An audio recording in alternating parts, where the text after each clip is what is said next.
Africa মহাদেশের অন্যতম একটি দেশ মধ্য আফ্রিকা। আর এই দেশের রাজধানী বাঙ্গুই। এদেশের রাস্তার উভয় পাশ দেখলেই বোঝা যায় আধুনিকতার কতটুকু ছোঁয়া এদেশে লেগেছে। রাস্তার পাশেই এভাবে ছোট ছোট দোকানের পসরা সাজিয়ে বসেছে স্থানীয় মহিলারা। এ দেশের প্রধান যানবাহন হলো বাইক। বাইকের মাধ্যমেই তারা দেশের এক প্রান্ত থেকে অন্য প্রান্ত যাতায়াত করে থাকে। এবং এ দেশে আমাদের দেশের মতোই ভোরবেলায় মাছের বাজার বসে।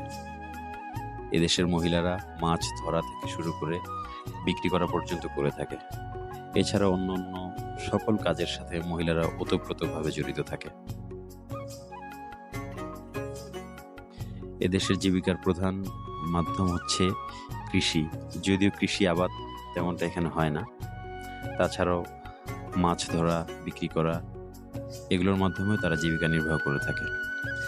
এবং এরা একটি পদ্ধতিতে এখানকার মাছগুলো সংরক্ষণ করে থাকে, যে পদ্ধতি অবলম্বন করে তারা এই মাছগুলো দীর্ঘদিন সংরক্ষণ করে রাখতে পারে।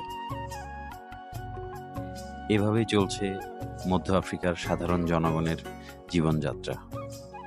আর এই জীবনযাত্রার চিত্র আপনাদের সামনে তুলে ধরারই একটি ক্ষুদ্র প্রয়াস। ধন্যবাদ।